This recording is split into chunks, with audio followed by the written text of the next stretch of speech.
Buenas noches a todos los presentes. Es para nosotros un honor, de hecho, clausurar con esta tercera conferencia el ciclo de Casa Árabe dedicado a la Mezquita Al-Jama de Córdoba. Tuvimos oportunidad en semanas anteriores de abordar la cuestión de la Mezquita de Córdoba y la herencia al califato omeya de Damasco, mitos y realidades. Posteriormente se abordó la cuestión de la Mezquita Al-Jama de Córdoba y el uso del capitel en la arquitectura omeya, una visión de conjunto. Y hoy la profesora Mónica Rius nos hablará de espacio e identidad en el Islam, estudio de caso de la Mezquita de Córdoba. Mónica Rius es profesora del área de estudios árabes e islámicos de la Universidad de Barcelona. Quiero destacarles también, dentro de las actividades de Casa Árabe, tuvimos la oportunidad con el profesor Rafael Blanco, que se encuentra entre nosotros, la semana pasada, de abordar el tema de Córdoba, la Córdoba califal, en la ciudad de Nuakchot, en Mauritania. Debo destacar este hecho porque realmente estamos continuamente abordando cuestiones que tienen que ver con la arqueología de Córdoba, con la identidad y con una serie de temas que son especialmente importantes en esta ciudad. Si no me equivoco, y posiblemente no me equivoco, concluimos este año aquí, que ha sido un año realmente intenso para esta casa, en los diferentes segmentos en los que trabajamos, tanto los temas económicos, los temas de gobernanza y relaciones internacionales y los temas de arte visual. Empezamos el año apoyando y organizando la conferencia de las fuerzas de oposición y de la sociedad civil siria aquí en Córdoba y, como les digo, no hemos parado en este año. Lo importante no es que no hayamos parado en este año, sino que existe el compromiso de que el año que viene seguiremos trabajando tan intensamente en Madrid como en Córdoba en todas estas cuestiones y tratando de hacerles llegar a ustedes precisamente la riqueza y el contenido de todos los temas que abordamos. Yo, sin más, le voy a pasar la palabra a la profesora Mónica Rius. Muchas gracias. Hola, muy buenas tardes. En primer lugar, agradecer a Casa Árabe por la invitación que me han ofrecido de venir a hablar hoy y muy especialmente porque, como estaba comentando hace un momento, no es que quiera empezar ganándome al público, pero estoy enamorada de Córdoba y tengo un affair pasional con la mezquita de hace muchos años, entonces que me hayan brindado la oportunidad de venir una vez más a Córdoba y poder disfrutar de la mezquita una vez más, ya esto me llena de felicidad, con lo cual pues es un placer. Hoy quería hablarles de espacio e identidad en el Islam, porque cuando me comentaron de participar en el ciclo dedicado a la mezquita de Córdoba, claro, yo he estado estudiando la relación de las mezquitas con la orientación canónica, como ahora explicaré. Cada vez que profundizo en el análisis del estudio de la orientación de las mezquitas, cada vez lo voy relacionando más con el simbolismo del espacio en el Islam y de la orientación en el Islam. Y por eso mismo me gustaría hoy enfocarlo desde este punto de vista. Haré unas apreciaciones, quizá algunas ya son conocidas por algunos de ustedes, pero preferiría empezar también aclarando algunos conceptos. Hoy vamos a hablar de orientaciones, de la orientación de la mezquita de Córdoba y en este caso de orientaciones de las mezquitas en general. La orientación, en árabe la al-Qibla, la dirección, la al-Qibla es pues esta dirección a la que tienen que rezar los musulmanes y cuando uno tiene que rezar dentro de una mezquita, tiene un muro que es el llamado muro del al-Qibla, porque en él se sitúa el mihrab. Por tanto, ya estamos empezando a ver que esta orientación, obviamente, si uno tiene que orientarse ya tiene una relación con el espacio marcada, pero en la mezquita esa orientación también tendrá un papel predominante porque el muro de la alquibla, todos conocen obviamente la mezquita de Córdoba, el muro de la alquibla es el más importante, ¿no? Entonces hay una plasmación física de esa importancia, de esa orientación. Evidentemente los musulmanes pueden rezar dentro o fuera de las mezquitas, pero en cualquier caso siempre deben orientarse hacia la Meca. De todas maneras, este cuadro, que es precioso, es una escena de oración en el Cairo, y como veremos, es usual que las ciudades tengan mezquitas orientadas hacia distintas direcciones, con lo cual pues, a veces se crea una polifonía de direcciones dentro de cada ciudad. Esto pasaba desde el momento en que Mahoma dijo que había que orientarse, pero sigue pasando hoy en día, y entonces cuando uno va a un hotel de un país islámico, pues en la habitación encuentra que le señalan la quibla para que uno pueda rezar tranquilamente, bien orientado. Y, por tanto, es algo que se encuentra espacialmente, por tanto, diacrónicamente, a lo largo de la historia del Islam, viene marcado, y además en un marco geográfico amplísimo, porque comprende todos los países islámicos. Por tanto, este interés en esta orientación es algo que concierne a millones de personas en el mundo.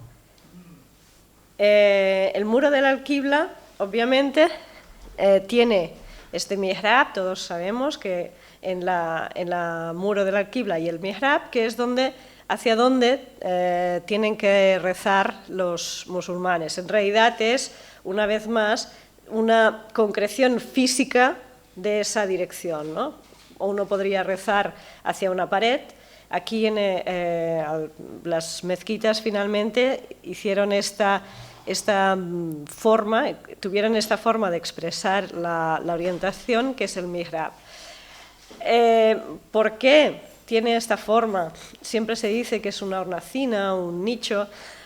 ¿Por qué tiene esta forma? Bueno, posiblemente por cultos anteriores de influencia cristiana u otras influencias en las que sí se orientaban hacia claro, esto es como si fuera un altar para un dios, pero sin el dios. Bueno, o con el dios sí que está, porque el dios está en todas partes, por tanto también está ahí, pero al menos sin ninguna escultura o ninguna forma antropomórfica de Dios. Esa presencia puede plasmarse de muy distintas maneras, y evidentemente esta es la mezquita de Córdoba, pero luego tenemos que esto también va evolucionando y va sintetizándose de maneras distintas a lo largo de la historia, y también variando según el contexto geográfico. De modo que si aquí tenemos el mihrab de la mezquita de Córdoba, aquí, en cambio, este es el mihrab de una mezquita en Lahore, en Pakistán, en el siglo XVII, donde se llega también a centrar la intensidad, la mirada de los musulmanes, pero con un resultado estético distinto. Si estos son dos... Perdonen, pero es que con el resfriado me cuesta respirar. Si estos son dos ejemplos de dos mihrabs del pasado, en el presente este simbolismo y esta importancia del mihrab no solo no disminuye, sino que parece que casi se amplía, y estamos profundizando todavía más en este punto de interés que es el mihrab. Esta es una de las mayores mezquitas del mundo, la mezquita de Istiqlal en Yakarta, en Indonesia, y pues claro, tenemos estas columnas, es enormes, de dimensiones enormes, y el mihrab tiene esta forma realmente muy espectacular. Pero si esto eran mezquitas del siglo XX, aquí están las del siglo XXI. Esto es el mihrab de una mezquita, la mezquita Shakirin en Estambul, que abrió en 2009 y que además está en la decoración del interior se debe a una mujer, es decir, que aquí también hay una novedad con un punto de vista. Tenemos, claro, el minbar, todos los elementos clásicos de una mezquita y necesarios en una mezquita, pero reelaborados, ¿no? Esta es la mezquita. Bueno, fíjense aquí, por ejemplo, qué fuente de abluciones, ¿no? Es una revisitación de conceptos clásicos y necesarios. Claro, si tenemos una mezquita, tenemos una fuente de abluciones, pero revisitado de esta manera, además, particularmente me parece muy bella, ¿no? O esto otro, cada vez en un estilo más minimalista, ¿no? Muro del Alquibla. Pero en cualquier caso vemos que va pasando el tiempo y este mihrab lo vamos reelaborando, el concepto nicho vacío se abandona, se va evolucionando, pero esa alquibla sigue siendo el punto neurálgico de la mezquita o del oratorio, en este caso es un cementerio, pero sigue siendo el punto de interés, ¿no? El sitio al que, seamos musulmanes o no, la mirada se nos va hacia el muro de la quibla. ¿Y por qué? ¿Por qué los musulmanes tienen que orientarse hacia la Meca? Bueno, ¿cuáles son las fuentes del Islam? En primer lugar, el Corán, ¿vale? Pues, ¿qué dice el Corán sobre orientarse? El Corán dice muchas cosas, aquí hay dos ejemplos, y como pasa a menudo con cualquier texto religioso, dice cosas que se deben interpretar, con lo cual podemos ver con qué nos encontramos. De donde quiera que salgas, vuelve tu rostro en dirección a la mezquita sagrada. Donde quiera que estéis, volved vuestros rostros en su dirección. Vale. Donde estemos, tenemos que dirigirnos hacia la mezquita sagrada. De entrada, tendremos que decidir qué mezquita sagrada es la que está hablando, porque aquí no pone Kaaba, que es la mezquita que está el templo hacia el que rezaba Mahoma, no dice específicamente Kaaba, sino la mezquita sagrada. Pero bueno, los especialistas en religión acabaron pensando que cuando estaban hablando de mezquita sagrada hablaban justo de la Kaaba, ¿no? Vale, pues estaremos de acuerdo en que tenemos que rezar hacia la Kaaba. Y por tanto también estamos de acuerdo que donde sea que estemos tenemos que rezar hacia la Kaaba. Muy bien, vale. Pero también dice el Corán: a Dios pertenece el oriente y el occidente. Donde quiera que os dirijáis, allá está la faz de Dios. Vaya, pues esto ahora me está diciendo lo contrario. Me está diciendo que da igual. Me está diciendo que Dios está en todas partes y por tanto que da igual hacia dónde nos dirijamos porque Dios estará ahí. Vale, pues tenemos como mínimo ya una cuestión importante, que es la que no hay un texto unívoco, un texto muy claro que nos indique una sola cosa. Tenemos unas indicaciones y, como decía antes, luego hay que interpretarlas. Y ahí, en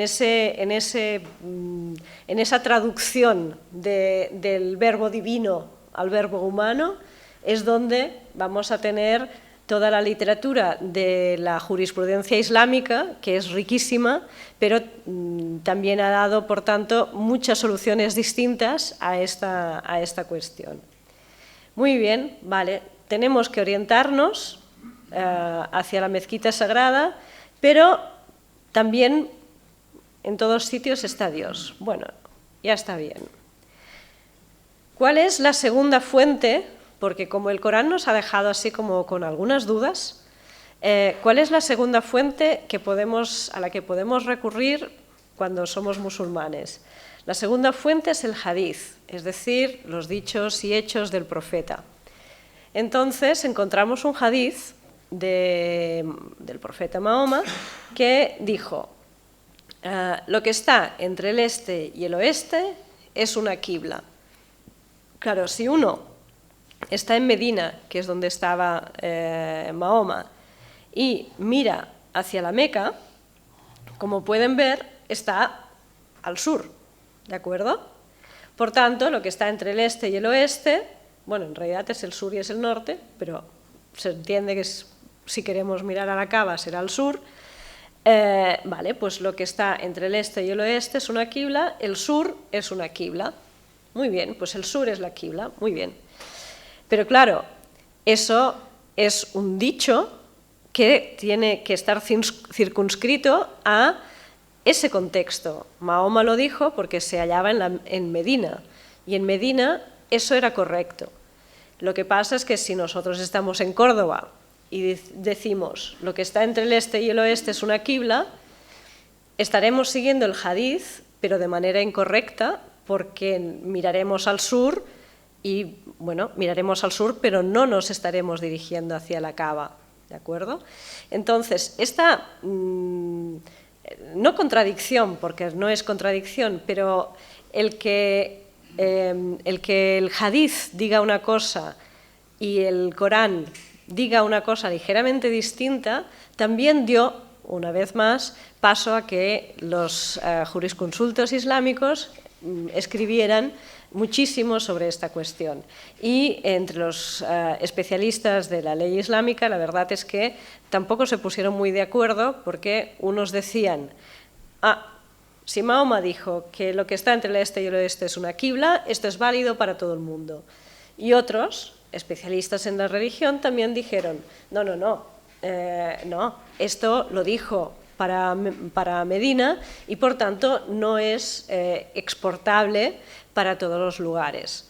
¿Por qué? Porque no puede contradecir al Corán, y el Corán dice que tenemos que dirigirnos hacia la mezquita sagrada.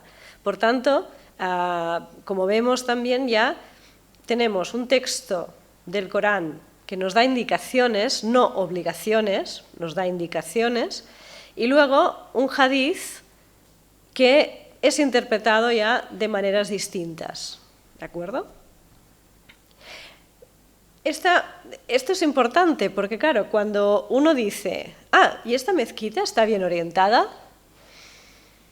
Bueno, no lo sé. ¿Cuál es el criterio con el que se levantó? ¿Estaban siguiendo el criterio de que donde quiera que estés está la faz de Dios? Pues sí, está bien orientada, ¿no? Porque lo consiguieron. ¿Estaban siguiendo el criterio de que lo que está entre el este y el oeste es una qibla y está hacia el sur? Pues sí, estará bien orientada, ¿no? Ahora, si querían orientarse hacia el sur y hacia el este, no está bien orientada. Y ahí tenemos también una cuestión bastante importante, porque solemos decir que están mal orientadas las mezquitas, incluso dentro de la historia del Islam, los mismos musulmanes, como veremos, han dicho esto está mal orientado, pero bueno, tendremos que ver cuál era el criterio que se estaba aplicando en cada caso. Pero claro, es que además, otro hadith del profeta, que no lo tengo por escrito, pero dice: no os he puesto dificultad en la religión. Es decir, uno no puede poner excusas de ser musulmán es súper difícil y no puedo ser musulmán. No, Mahoma dijo: no os he puesto dificultad, es decir, no hay excusas. Si quieres ser musulmán, puedes ser musulmán, no es tan complicado. Y eso, por tanto, tenemos que compararlo con que la qibla, esta orientación, necesitamos saberla constantemente durante el día, porque necesitamos saberla en las 5 oraciones diarias, por tanto 5 veces, pero también cada vez que vamos al servicio, que dependerá de la edad y del consumo de agua y de alimentos de cada uno, pero pueden ser unas cuantas.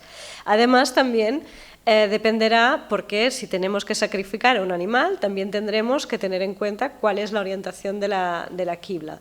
Por tanto, ¿qué pasa? ¿Que no podemos respirar? ¿Tenemos que estar todo el día pensando dónde está la qibla?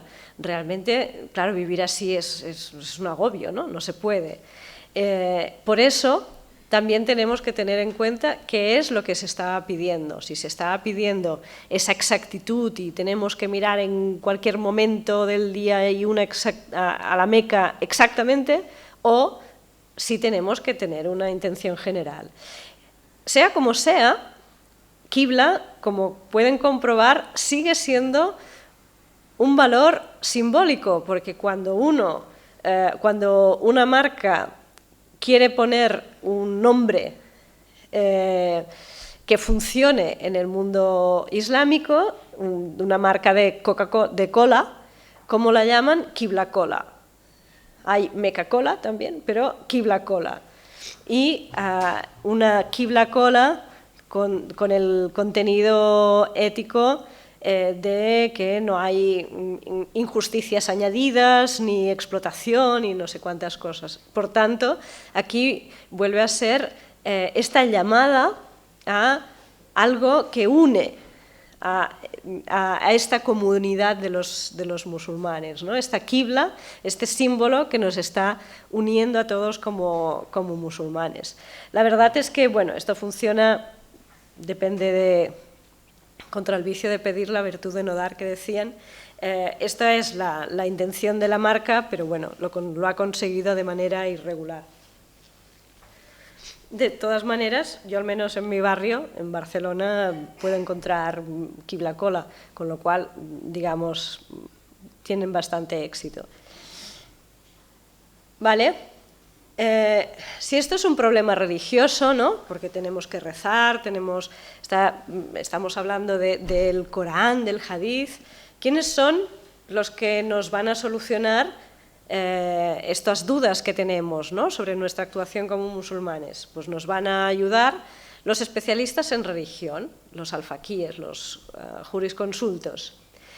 En la Edad Media hay incluso lo que podemos llamar literatura de qibla, porque hay un montón de tratados y de páginas escritas sobre la orientación de las mezquitas. En la Edad Media tenemos capítulos en manuales jurídicos, es decir, obras de derecho general que tienen un capítulo expresamente dedicado a la orientación de la qibla, pero también tenemos un género específico que son el de los tratados de orientación de las mezquitas. Realmente una especialidad jurídica, digamos, dentro del derecho. Aquí es curioso y empiezan los silencios, porque esta es una historia de muchos silencios, y aquí empiezan los silencios que tenemos en el Andalus. En el Andalus no tenemos ningún texto que sea algún tratado específico de al-Qibla. Y es curioso porque en nuestros vecinos del sur, en el Magrib, levantamos una piedra y encontramos un tratado. Hay muchísimos tratados de orientación de las mezquitas. Es algo bastante curioso. Dirían, oigan, es que claro, las mezquitas, el Magrib hasta fecha de hoy es islámico, ¿vale? Marruecos me estoy refiriendo, por ejemplo. Pero da igual, es decir, es que tenemos muchos textos de la Edad Media que se conservan hasta el día de hoy. En cambio, en Al-Ándalus, dentro de los textos que se conservan de multitud de temas, no tenemos información sobre esto. Tenemos informaciones esparcidas en fuentes geográficas, en tratados científicos, en algún momento sí algún tratado jurídico, pero no textos que hablen de la orientación. Con lo cual, si tenemos que hablar de la mezquita de Córdoba, como gran mezquita andalusí, como la más importante mezquita andalusí, pues de entrada ya tenemos un silencio que nos acompaña, que es el que no tenemos porque no se han conservado estos textos. Claro, como no se han conservado, tampoco no sabemos responder a una pregunta que es si es que se han perdido o es que no se escribieron. No parece que hayan tantas referencias a títulos perdidos, pero de todas maneras ahí estamos. En cambio, como decía, en el Magreb encontramos a montones de autores que escriben textos sobre la orientación de las mezquitas y en cambio ellos sí que hablan a veces de las mezquitas también de Al-Ándalus y de Córdoba en algún momento. Hoy en día es mucho más fácil. Hoy en día uno se pone en internet, pone por ejemplo eQibla o Qibla Locator o lo que hay montones de páginas web. Y entonces, si uno pone dónde está, en Córdoba, pues sabemos que tenemos que dirigirnos 10 grados al este del sur. Por tanto, si tomamos que el norte son 0 grados, el este son 90 grados, la mezquita de Córdoba, o nosotros orando en Córdoba, donde quiera que estemos, si queremos hacerlo hacia la Meca, pues tendremos que dirigirnos a unos 100 grados a partir del norte. ¿De acuerdo? La cuestión es que la mezquita de Córdoba está desviada pues, 40 grados como mínimo de esa dirección. Y por tanto tenemos esta cuestión. ¿Está mal orientada la mezquita de Córdoba? Bueno, ¿hacia dónde la querían orientar? No lo sabemos de momento. Los alfaquíes, ¿qué nos dicen? Un poco relacionado con lo que estoy diciendo. Los alfaquíes nos dicen, bueno, hay la Qibla, tenemos el punto exacto, que se llama el Samt, ¿no? El azimut de la Qibla, y luego tenemos lo que es una jija, una dirección. Y dicen, hay una jija sugrá, una jija pequeña, y una jija kubrá, una jija grande.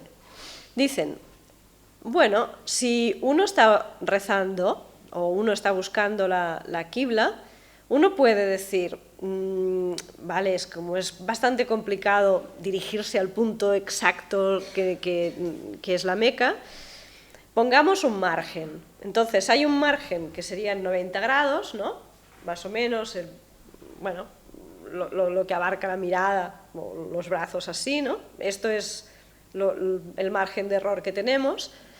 Y luego hay otros jurisconsultos que son más magnánimos y dicen, bueno, no, en realidad tenemos este margen, es decir, cualquier punto en estos 180 grados, todo esto, cualquier punto estará bien.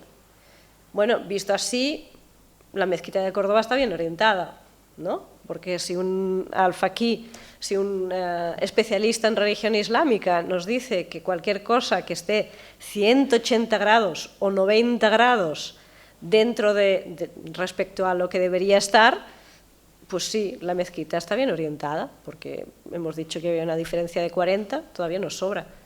Por tanto, no hay problema.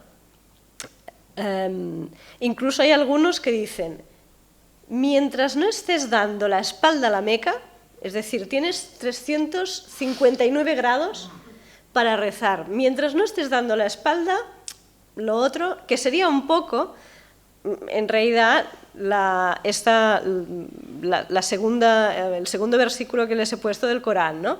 Donde quiera que estés, está la faz de Dios, es decir, más o menos, lo importante es rezar. Y aquí viene otra cuestión, y esta, la primera, va a ser importante porque la vamos a encontrar también en la mezquita de Córdoba. Los especialistas en religión, ¿qué nos cuentan? Nos dicen, bueno, si uno quiere saber dónde está la dirección de la Meca, uno puede ser que tenga conocimientos propios o no. Entonces, si uno no tiene conocimientos propios, lo que puede hacer es imitar a los antiguos. En la imitación, todos hemos aprendido a hablar imitando. Quiero decir que la imitación es un método de aprendizaje muy bueno, no tiene por qué ser malo. Simplemente hay que imitar a un buen modelo. Claro, si tienes, no, los padres lo decimos, ¿no?, a los hijos, sobre todo que no tengas malas compañías o malos modelos, ¿no? Pero si tienes buenos modelos no pasa nada. Claro, ¿quién es el mejor modelo? Mahoma. ¿Y quiénes son los que le siguen en el ranking de mejores modelos? Los Sahaba, que son los musulmanes de su generación, y los Tabiún, que son los que nacieron ya musulmanes, es decir, la gente que conoció a Mahoma, como tuvo todo ese contacto directo con el profeta, pues son una excelente fuente de imitación. Lo dejaremos aquí. Uno puede ser que en cambio pues sí que tenga conocimientos y los quiera aplicar, y aquí la verdad es que el Islam también promociona el estudio y promociona que uno se esfuerce en todo, pero por ejemplo también en esta aplicación de la religión, ¿no?, en este ijtihad, en este discernimiento sobre cualquier cuestión sobre la religión, y en este caso pues sobre la dirección de la mezquita. Por tanto, vemos que cuando vinieron los musulmanes a la península, pues tenían varias herramientas jurídicas para establecer la mezquita. Seguramente, porque en el momento en que llegan los musulmanes a la península, toda esta casuística todavía no está regulada de una forma tan exacta, pero a la práctica es lo que se hacía, es decir, o se imitaba o se buscaban nuevos métodos, o se intentaba aplicar la religión con la máxima exactitud y con la máxima precisión posible.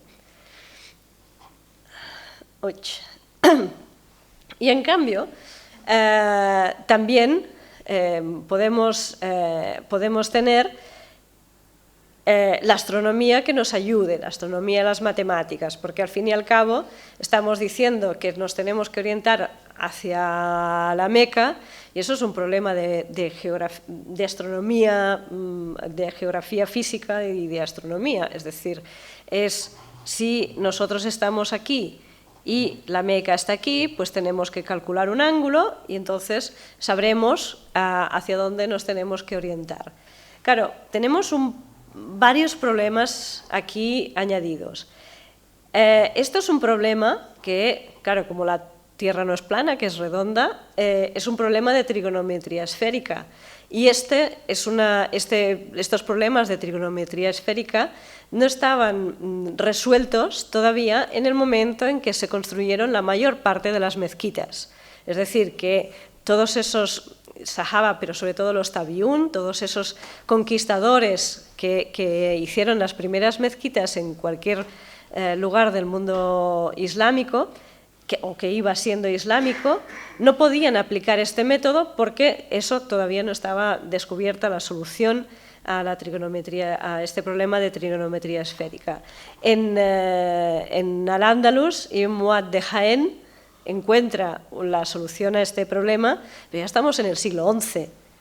La mezquita ya tiene una larga tradición, ¿de acuerdo? Por tanto, bueno, claro, aquí supongo que ya están empezando a deducir cuál puede ser el problema, ¿no? Si tienes la mezquita y luego tienes una solución matemática, ¿qué te pasa? Pues que por un lado tienes el taqlid, puedes seguir imitando a los antiguos, por el otro tienes el ijtihad, puedes esforzarte en aplicar esta sabiduría que tú tienes. Y aquí tendremos estas dos opciones. De todas maneras, como la exactitud es es algo difícil de obtener, resulta que les acabo de decir que esto es un problema de trigonometría esférica, porque claro, nosotros estamos aquí, vale, sí, pero es que encima, ¿cuáles son los datos con los que tenemos que solucionar este problema? Las coordenadas geográficas, las latitudes y las longitudes. Claro, si no tenemos un buen conocimiento de geografía física y no tenemos un buen conocimiento de las coordenadas, de las latitudes y las longitudes, tanto de la Meca como de nuestra posición, aunque sepamos trigonometría esférica, no tendremos los datos con los que rellenar este problema de trigonometría. Y esto es algo que pasaba. Las latitudes era una cuestión que estaba resuelta, pero en cambio las longitudes costó mucho, en realidad, incluso en el siglo XVII y XVIII todavía habían dudas de latitudes, por tanto, volvemos a estar, incluso aunque apliquemos la trigonometría esférica, nuestro resultado tampoco será exacto, porque será difícil, puesto que nuestras coordenadas no serán exactas. Claro, aquí, por tanto, en la Mezquita de Córdoba, todo esto no lo vamos a tener cuando se funda. Luego ya veremos que hay intentos de cambiarlo. Como el problema de la trigonometría esférica que acabo de decir era complicado, se hicieron métodos aproximados. Si no podemos resolver un problema de trigonometría esférica, lo haremos con trigonometría plana, esto es más fácil, pero claro, ostras, resulta que no tengo las coordenadas y encima la fórmula que estoy utilizando tampoco no acaba de ser la que tiene que ser. Es una ciencia que me ayuda, pero a la vez tampoco no me resuelve al 100% el problema porque tengo, claro, problemas metodológicos importantes en esta resolución. De todas maneras, aun y con todo esto, la verdad es que los científicos que calculaban direcciones, al menos en el Andalus, no conseguían unos datos que fueran erróneos, al contrario, eran datos bastante acertados, sobre todo si tenemos en cuenta estas circunstancias. También podemos utilizar instrumentos, lo que pasa es que podemos utilizar instrumentos como hoy utilizaríamos una brújula, es decir, si sabemos dónde está la quibla, entonces con el instrumento nos ayudará a encontrar la dirección. Pero aquí también estamos en que necesitamos saber primero la dirección. Lo que pasa es que tanto Ibn Baso como Ibn as-Safar fueron científicos que también estuvieron tratando el tema del al-Qibla en el Andalus y dieron resultados bastante satisfactorios sobre la Qibla en el Andalus, tanto uno como el otro. Pero claro, en el siglo XI, en el siglo XIV también ya estamos con medio al-Andalus construido. De todas maneras, lástima que se queda cortado arriba, de todas maneras, la manera en que sí se erigieron las mezquitas no es todo este cálculo astronómico, al menos las primeras mezquitas me refiero, luego sí, las primeras mezquitas, incluida la de Córdoba, no se erigieron con todos estos cálculos matemáticos que vinieron posteriormente, sino mediante lo que se llama la astronomía popular. Cuando ¿ustedes han pensado cómo andarían si tuvieran que hacer una caravana por la península arábiga? Si tuvieran que llevar mercancías de la Meca a Damasco, ¿irían por el día o por la noche? Claro, estos beduinos de la península arábiga tenían un gran conocimiento del cielo, estamos hablando no en plan astronómico, sino para conseguir direcciones, y eran muy hábiles dirigiéndose, utilizando las estrellas para guiarse. Y encima esto es absolutamente válido con el Islam, porque el Corán dice he puesto las estrellas para guiaros. Pues, ¿qué más quieres? Pues con las estrellas nos guiaremos. Entonces, ¿qué hacemos? Podemos hacer un montón de cosas. Claro, ¿qué estrella tenemos? El Sol, de día. Entonces, podemos utilizar el Sol, pero insisto, esto es una astronomía que incluso todos los de la sala casi podríamos hacer, ¿no? El Sol en el solsticio de invierno y de verano, o en los equinoccios de primavera y de otoño, que tienen, ¿no? Que el Sol se levanta en el equinoccio de primavera por el este. Esto es algo que lo sabemos aunque no seamos astrónomos, ¿no?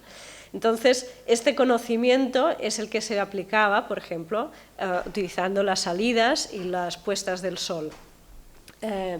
O también de grandes estrellas, que son famosísimas y que son muy fáciles de ver.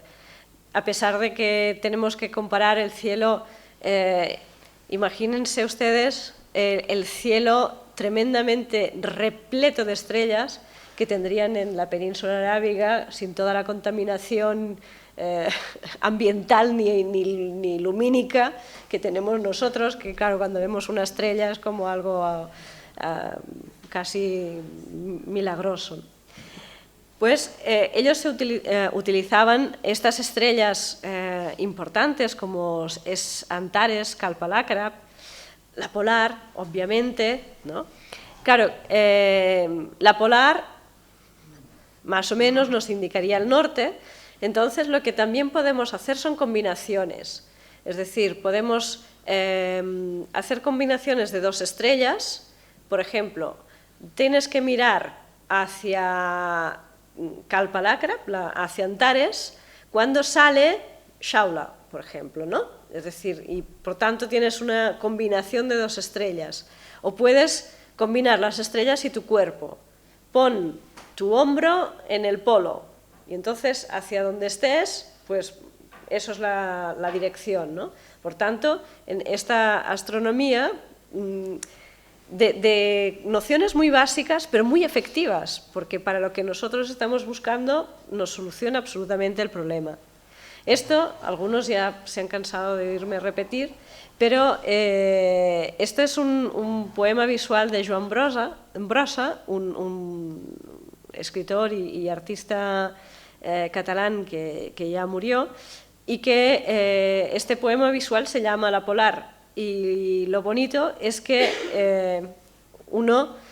claro, ustedes no sé si viendo este cuadro hubiesen pensado en la polar así como primera opción, pero el caso es que al menos los textos que yo he estudiado sobre Alquibla explican que la polar es una estrella que está en el centro de una rueda y que hay dos peces que la circundan, ¿no? Entonces, cuando vi este poema me quedé muy sorprendida de que este artista estuviera explicando la polar de esta manera, porque es exactamente como la explicaban los jurisconsultos que yo estaba estudiando en el siglo XIV, en el Magreb, pero así es. Lo que pasa es que se murió antes de que él pudiera saber de dónde había sacado la información, y con él se fuera a la tumba. La verdad es que siento que hoy, esta noche, les voy a sembrar más dudas que responder respuestas, pero esto de la Alquibla es lo que tiene. Y luego tenemos una estrella muy, muy, muy importante simbólicamente en el Islam. Ven que su dimensión también es importante, todas son estrellas que podemos ver a simple vista, y esta es Alfa Carina, esto es la barca, y esto es el remo de la barca, y aquí está Suhail Canopo, que es una de estas estrellas muy importantes, pero en el hemisferio sur. Aquí tenemos un problema, como vamos a ver. Bueno, tenemos la astronomía y la geografía, como estaba diciendo. Esto ya lo he explicado, claro, la geografía la necesitábamos para utilizar estos cálculos astronómicos, pero resulta que necesitábamos muchos datos que no nos aportaba, especialmente este de las longitudes. De todas maneras, y para insistir en la idea que yo proponía hoy, cuando estamos hablando del alquibla, la geografía que tenemos que tener en mente es la geografía sagrada. Este es un mapa centrado en la Qibla, en la Meca, esto es la Kaaba, este edificio negro, y es un mapa del siglo XVI. Y por tanto, esto es la Kaaba y el mundo está dividido a su alrededor, aquí no se puede leer, pero hay todas las regiones, ciudades, etc., y la Kaaba en el centro. Este es un mapa, claro, que en el siglo XVI ya no es que fuese incorrecto, pero desde un punto de vista de geografía matemática sí es incorrecto, pero en cambio en el siglo XVI e incluso ahora es correcto si lo que queremos decir sigue siendo esto, es la Kaaba es el eje central del mundo. Y esta idea sigue siendo válida para lo que estamos explicando aquí. No nos importa tanto las longitudes y las latitudes, en realidad nos dan bastante lo mismo, lo ponemos todo, pero de una manera más que aproximada, pero la idea es que todo el mundo debe converger hacia un punto neurálgico. Si en la mezquita todos deben converger su mirada hacia el mihrab que está en la Qibla, en el mundo todos deben converger su mirada hacia la Kaaba.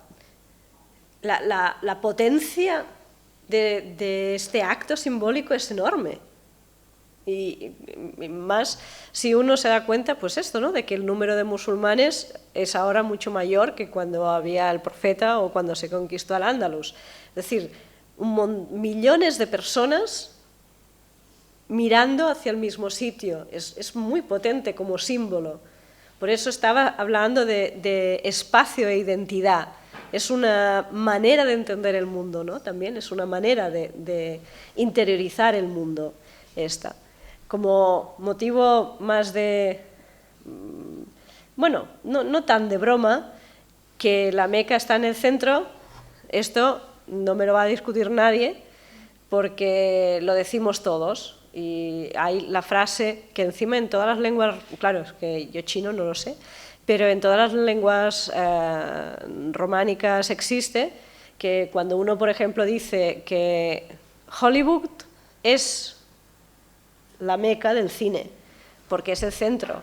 Por tanto, situar la Meca, ¿no?, esto está es la Meca del cine, es la Meca de no sé qué, como el centro, es una idea que tenemos todos incorporada. Es decir, que imaginen la potencia de este símbolo, ¿no?, de esta centralidad. Obviamente los grandes imperios han centrado, ¿no?, también todos los caminos llevan a Roma, etcétera, etcétera. Claro, el gran centro tiene que estar ahí. Pero de la Meca funciona distinto, ¿eh? Ya no es tanto esta convergencia física, que la convergencia física se dará en la peregrinación, que es el momento en el que vamos físicamente a la Meca, pero en cambio cada día vas a ver esta convergencia hacia la Meca, pero simbólica o espiritual. A grandes rasgos, entonces uno tiene los segmentos, y eso es importante de cara a la mezquita de Córdoba, tiene los segmentos de la Kaaba, de esta mezquita en la Meca, en los que se divide el mundo, ¿no? Por ejemplo, en este segmento del noroeste pues hay desde Irak, Siria, Egipto, el Magrib, venga, y así el mundo queda dividido. Y en la Edad Media, ahora mismo desconozco un poco cómo se gestiona, porque también el número de peregrinos cada año es espectacular. En la Edad Media, los sirios, por ejemplo, entraban a la Meca por un sitio determinado y les tocaba rezar en la esquina norte. Y a los del Yemen, en cambio, entraban por abajo y les tocaba rezar en un punto también determinado de la Kaaba. No podían rezar en cualquier sitio, bueno, daban las vueltas naturalmente, pero cuando estaban quietos rezando, cada uno estaba en como si trasladásemos este mapa, ¿no? Como a la cava, es decir, cada uno reza en su casa y luego cuando está en la cava es como si simplemente lo que estamos haciendo es reducir la distancia, ¿no? Pero no cambiamos el punto de vista, no cambiamos la perspectiva. Y ahí esta es una de las grandes claves, posiblemente, de la respuesta sobre la mezquita de Córdoba. Esta cava está alineada astronómicamente, tampoco es ninguna novedad, es decir, desde las pirámides de Egipto, los templos incas, todos los edificios de la historia de la humanidad están orientados astronómicamente, y este está orientado hacia, fíjense, la estrella que les he dicho antes, Suhail, Canopo. Pues la cava está orientada hacia el orto, hacia la salida de Suhail. Es más o menos un cubo, es un poco rectangular porque no es exactamente, sus lados no son cuadrados y por tanto podemos hablar de un eje mayor y un eje menor, pero es bastante cuadrado. Y lo que sería el eje menor sería el orto del sol en el solsticio de verano. Esta orientación hay que tenerla en cuenta cuando ahora pensemos en Córdoba. Claro, todo esto, ¿vale? Tenemos herramientas relacionadas con la religión, tenemos herramientas relacionadas con la astronomía, con la geografía, pero ¿y las mezquitas cómo están? ¿De acuerdo? Bueno, tenemos la cava, que como hemos dicho está orientada hacia Suhail y a la que el Islam se fue expandiendo, en este caso hacia el Andalus. Estos compañeros, estos primeros o segunda generación de musulmanes iban construyendo mezquitas teniendo en cuenta que se iban desplazando en el espacio y utilizando lo que estaba diciendo, estas indicaciones astronómicas sobre utilizando las estrellas, estas estrellas importantes. Una de las cosas que a mí me tiene maravillada es, claro, no sé, es decir, no es que cuando uno ve una estrella, obviamente se dirige a una dirección, pero que los musulmanes que hicieron estas mezquitas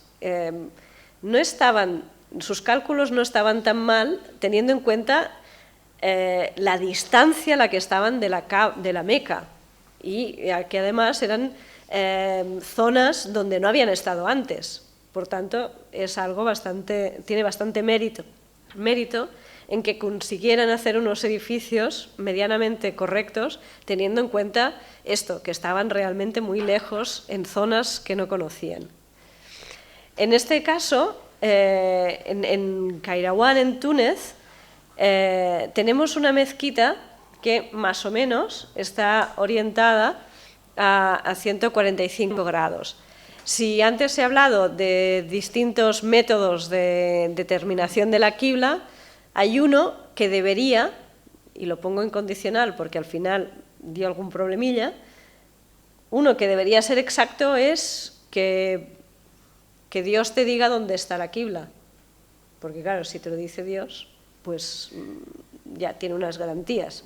Eso es lo que pasó con la mezquita. El fundador de Kairawan estaba hecho un lío porque no sabía cómo hacer la mezquita, y entonces recibió una revelación y Dios le dijo: empieza a andar y donde esté la quibla, bueno, oirás un takbir, cuando dejes de oír esta fórmula tú te paras y allí estará la quibla. Bueno, pues genial, es lo que hizo. Lo único que siglos después los mismos musulmanes se dieron cuenta que no estaba exactamente orientada.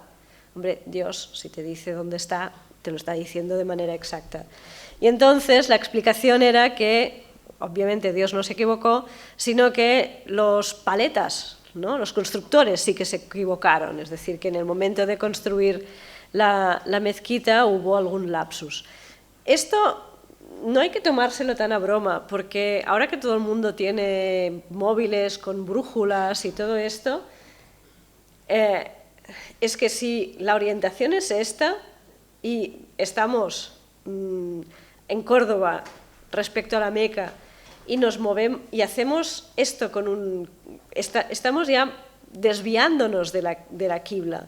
Claro, cuando hacemos un edificio tiene bastante dificultad hacer un edificio con el rigor que estamos pidiendo, porque, bueno, además, y si está en una montaña, y si el terreno es de difícil construcción, y si lo que sea, es decir, es complicado realmente hacer todo un edificio que cuadre con la orientación.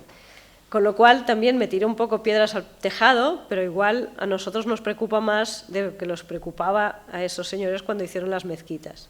En cualquier caso, el Orto del Sol en invierno, que son 119 grados en Kairawan y que es lo que, tal como se había hecho algunas mezquitas en el Cairo, donde habíamos visto el primer cuadro, y el Orto de Suhail en Kairawan, que es donde está la orientación de la Meca, si hacemos una especie de media nos saldría 145 grados, que posiblemente sea la respuesta a la orientación de Kairawan, una especie de media entre dos opciones distintas. Pero ahí también seguimos teniendo una incógnita, porque tampoco sabemos de manera cierta cómo se orientó, si es que ponemos en duda que el recurso a Dios pues fuera real o no fuera real.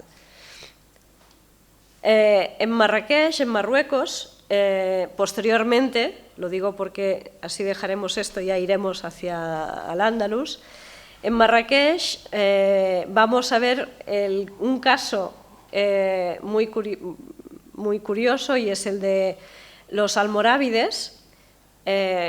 Como me he constituido en defensora de los almorávides, cada vez que voy a algún sitio yo los defiendo, porque todo el mundo dice que eran una banda de bárbaros, etc.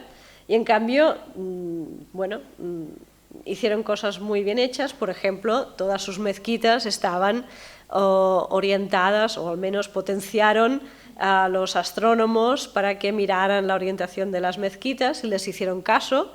Con lo cual a mí me parece que en este caso de la alquibla no me parecían muy bárbaros.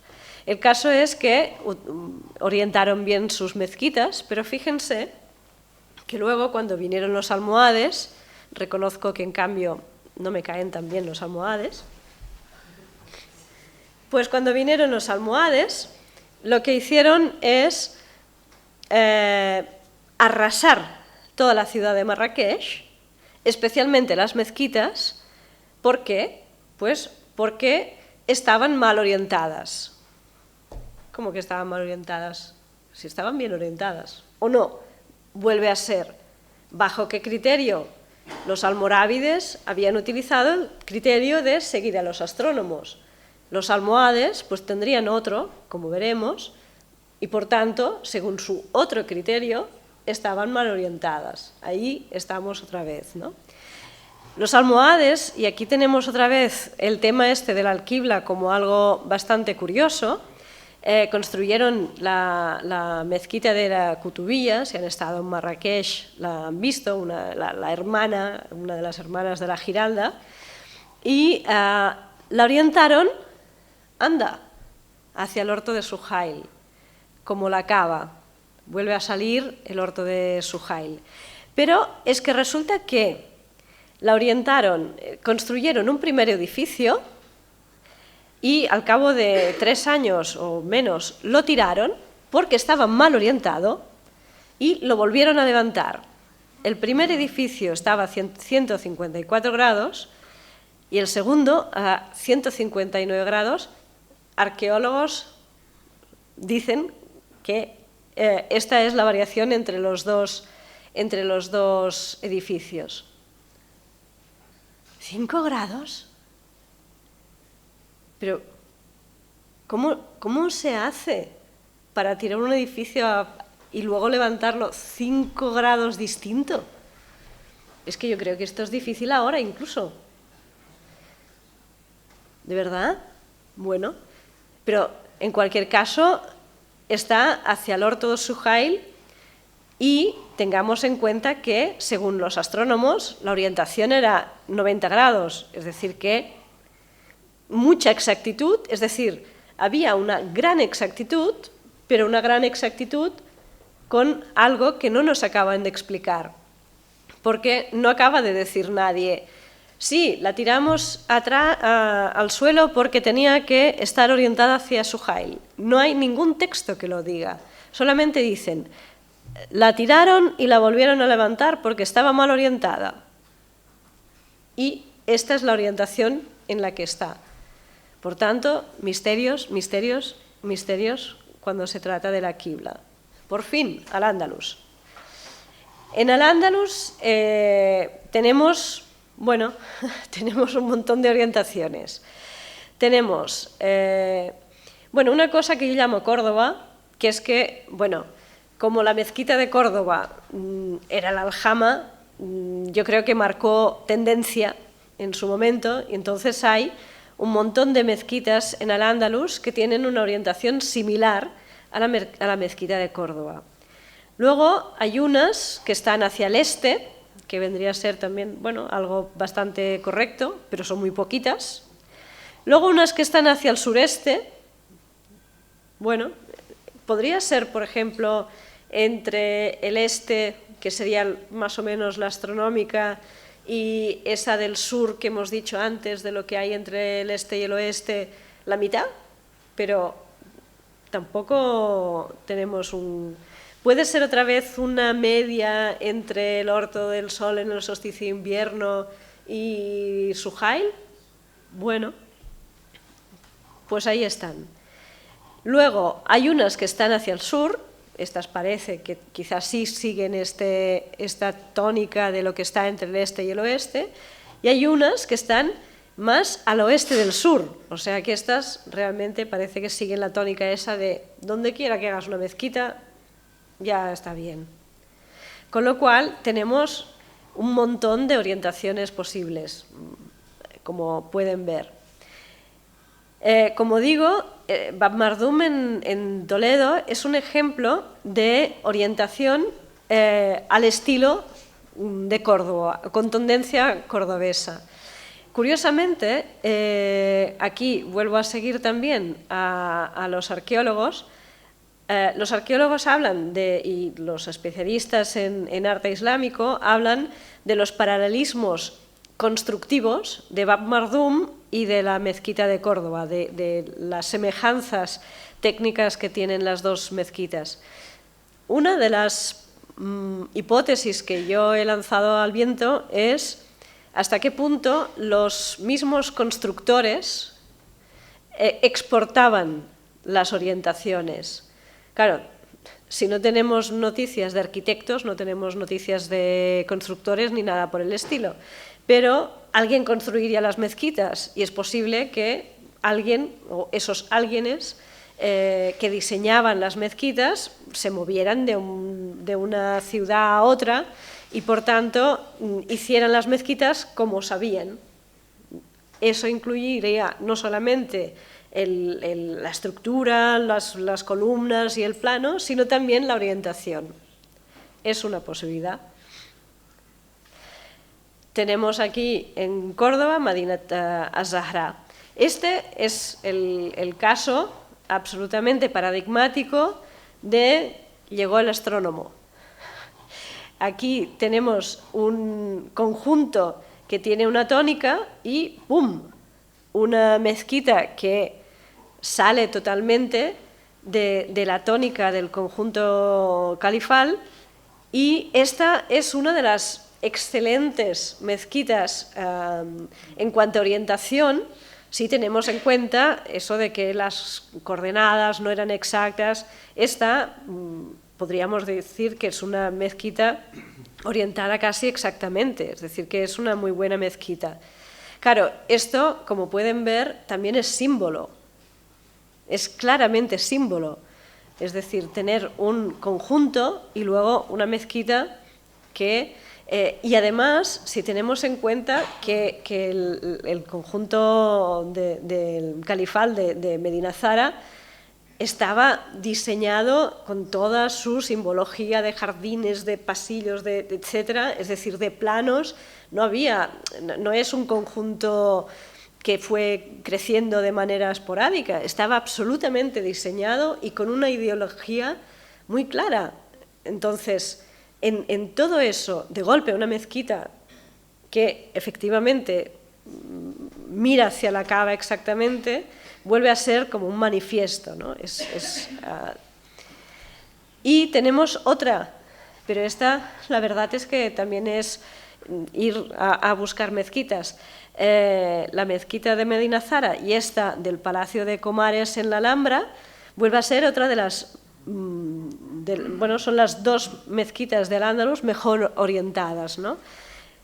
No tenemos en ningún caso ningún nombre asociado. Aquí yo acabo de decir, llegó el astrónomo, sí, pero ¿cuál? Porque tampoco nos cuentan qué astrónomo fue. Hombre, esta orientación claramente por casualidad no surge, pero tampoco sabemos quién la llevó a cabo. Aquí tenemos esta mezquita también exactamente orientada. Parece que las tablas de Ibn al-Rakkam ahí podrían ser una de las causas positivas para la buena orientación, pero tampoco tenemos un texto que nos diga y el astrónomo hizo esta mezquita. En otros lugares, por ejemplo, en Marrakech lo teníamos, los almorávides, ¿no? Y Ali Ben Yusuf cogió al abuelo de Averroes y le hizo calcular la quibla. Es decir, en otros sitios, como el Magreb, sí nos lo explican. Aquí no lo sabemos. Y luego simplemente tenemos mezquitas que están orientadas, como hemos visto, así, en esta Jija Kubra, que más o menos cualquier cosa va bien, como esto de la Rábita de Guardamar, donde son distintas incluso dentro del conjunto. Es decir, claro, todos son mezquitillas y cada una pues va hacia donde tenga que estar. No hay ninguna intención de hacerlo de manera exacta. ¿Y en Córdoba qué tenemos? Pues en Córdoba tenemos incógnitas. Bueno, claro, tenemos, evidentemente, tendríamos que empezar por la mezquita, la original, la de Abd-ar-Rahman.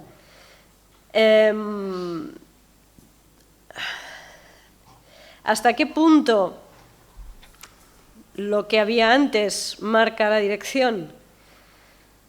La verdad es que no aparece, es decir, como no soy arqueóloga, no me voy a poner a discutir si eran unos restos muy importantes, poco importantes, nada importantes. En cuanto a orientación, no parece que marquen para nada lo que va a ser el nuevo edificio. Incluso porque en Al-Ándalus y en otras partes lo que se hacía era, sí, pero aquí se pueden sumar errores, digamos. Las iglesias, ¿hacia dónde tienen que estar dirigidas? Hacia el este, hacia Jerusalén. En la península ibérica sería hacia el este. Vale, pues si tenemos una iglesia que está dirigida hacia el este y la utilizamos de manera transversal, que además las iglesias son más longitudinales, las mezquitas funcionan más de manera transversal, vale, pues entonces en vez del este tendremos el sur, por ejemplo. Aquí la verdad es que no acabo de ver tampoco sobre lo que hay, no acabo de entender que se se relacione una dirección con la otra, o al menos con los restos que se conservan hasta ahora. Claro, todo esto tendiendo que, evidentemente, teniendo un suelo con estos mosaicos tan alineados, digo yo que las paredes estarán relacionadas con el mosaico y no estarán absolutamente desviadas. Pero a pesar de eso, yo no soy capaz de encontrarle una relación causa-efecto a los restos anteriores y a la mezquita posterior. No parece que tenga ninguna relación. Aquí, por tanto, si esto es Córdoba, ¿qué tenemos? 152 grados. Y esto es, de manera bastante exacta, el Horto de Suhail. Otra vez.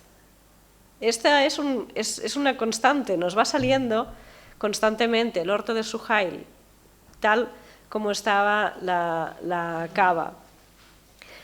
¿Hay algún texto que haya tenido la delicadeza de escribirse para la posterioridad donde se nos diga esto? No. Con lo cual, además,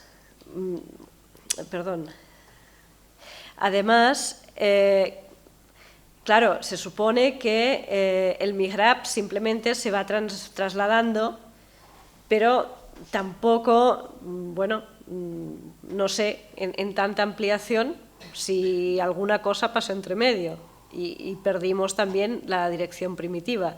De entrada, parece que no. Por tanto, tenemos esta dirección, el Horto de Suhail, muy bien, y el eje menor, por tanto, sería hacia el Horto del Sol en verano. ¿Por qué pongo el Horto del Sol en verano? Porque qué ligerísimo problema tenemos con el Horto de Suhail en Córdoba, que es una estrella que no se ve desde Córdoba. Entonces, como es complicado orientar un edificio a la salida de una estrella que no se puede ver. Y ahí tenemos, digamos, una pega bastante grande a esta hipótesis. Por lo tanto, tenemos que ir hacia el eje menor, el Horto del Sol en verano, que esto entonces ya sí que es más posible. Incluso la esquina estaría más o menos hacia el Horto del Sol en invierno, pero realmente es algo complicado. De todas maneras, lo que sí creo que tenemos que hacer es movernos en estos cuantos parámetros, es decir, los musulmanes que vinieron al Andalus tenían unas tradiciones, tenían una manera de hacer mezquitas que habían estado haciendo hasta ese momento, habían unas grandes direcciones, el Horto del Sol en invierno, Suhail, etcétera, que se repetían constantemente. Por tanto, que vinieran a Córdoba y empezaran a pensar métodos nuevos tampoco no parece lo más probable. Es decir, tenemos que pensar que seguirían su propia tradición. Claro, para que vean, claro, es construir un edificio como la cava. La cava está orientada así. Si encima pensamos en la mezquita, la primitiva de Abd-ar-Rahman I, más, claro, es que Almanzor, la verdad es que se cargó un poco la geometría, la simetría del edificio, pero y además, claro, las ampliaciones también la fueron convirtiendo en algo más alargado. La de Abd-ar-Rahman, podemos pensar que entre la mezquita y el patio podía ser algo también un poco más cuadrado que lo que es ahora mismo la mezquita, si además tenemos en cuenta que no haría falta que fuera exactamente cuadrada, porque la cava tampoco es exactamente cuadrada, es decir, podríamos jugar un poco con ese margen, si es que tenía que ser cuadrada. En cualquier caso, lo que sí llama la atención es que sea como la cava. Llama la atención, o no tanto, porque claro, a nivel simbólico, cuando estamos creando una mezquita importante como es esa, pues es un buen referente, ¿no? Hacerlo como la Kaaba. Como les he venido diciendo hasta ahora, todo esto se lo digo yo porque las fuentes no lo dicen. Y entonces ahí tenemos, digamos, estamos en el mundo de la hipótesis constantemente. Y sobre todo en el mundo de los silencios. Incluso en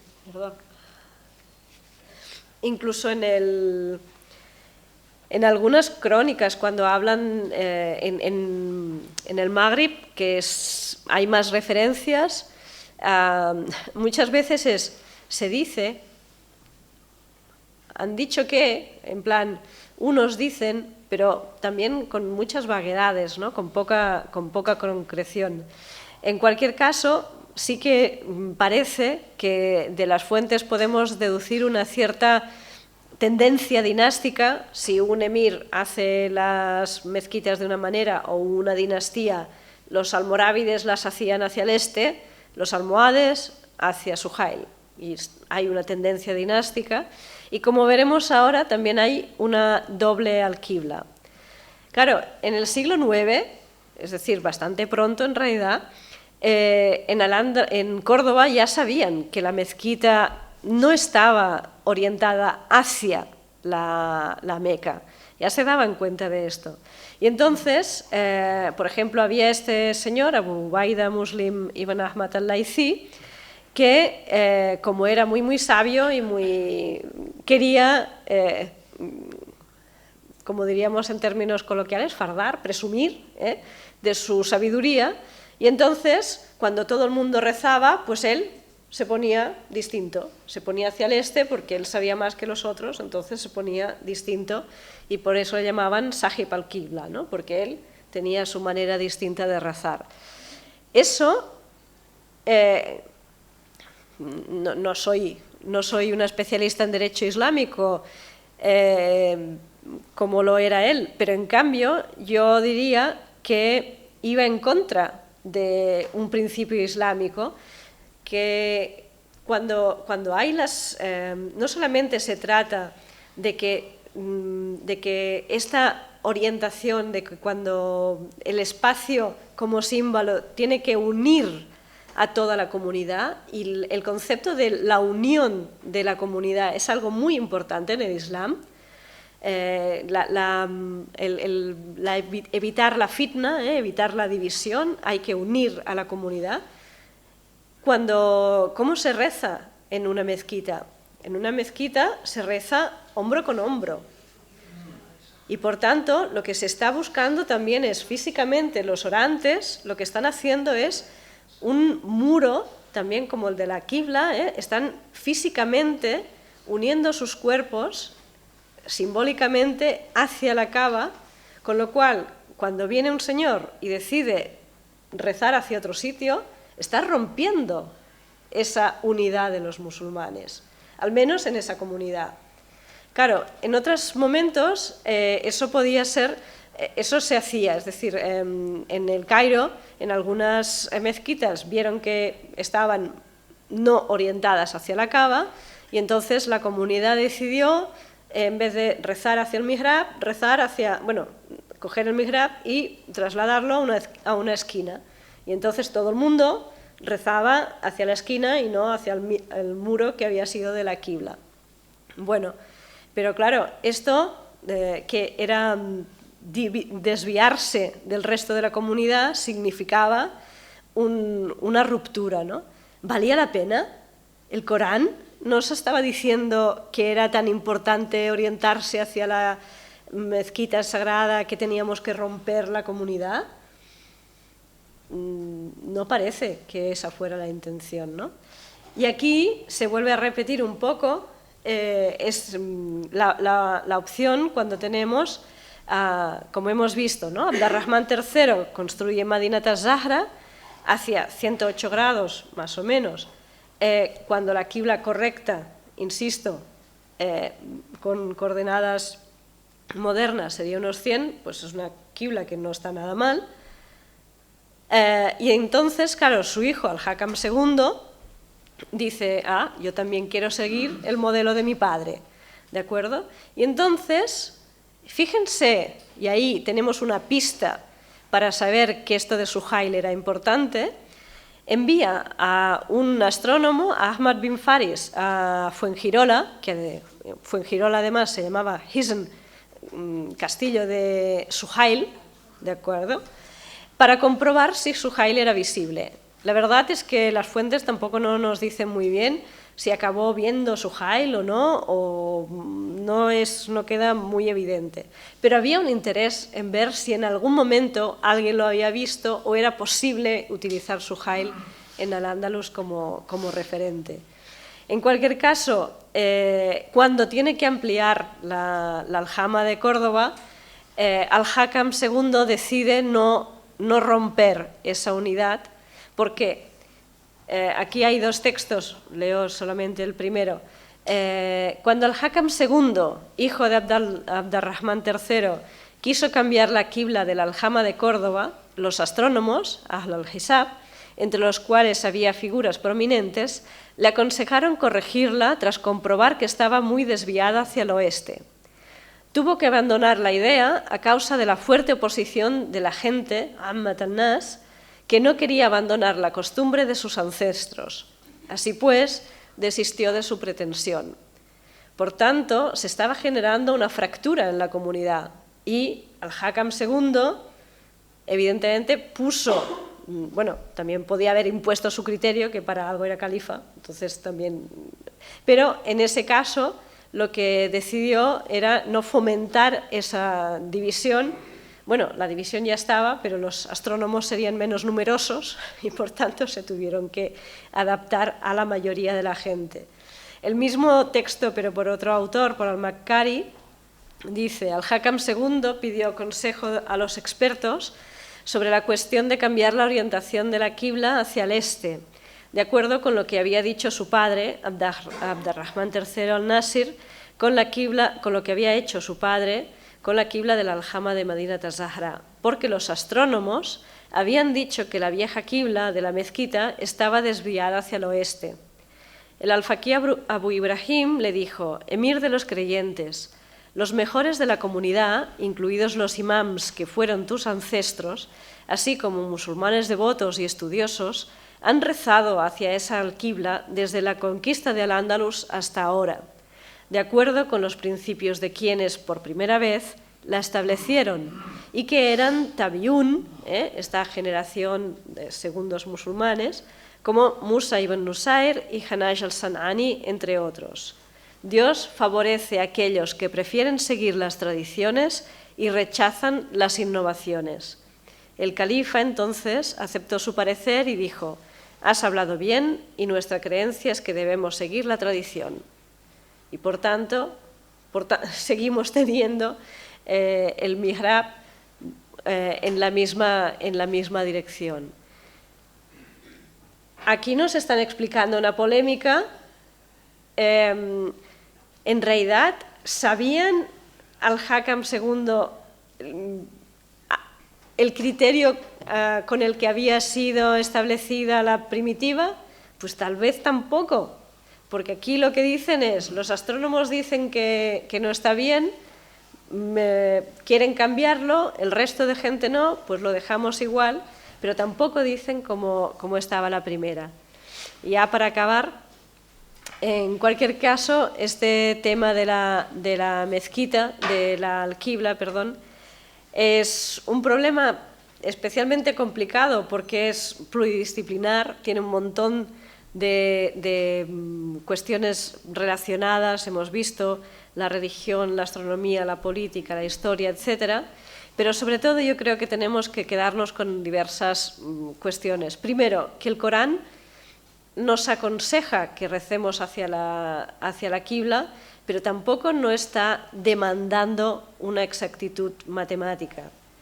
Luego, que hay problemas técnicos, los de descubrir cuál es la orientación exacta y luego la problemática de llevarlos a cabo, si el terreno y nuestras condiciones para hacer el edificio nos lo posibilitan.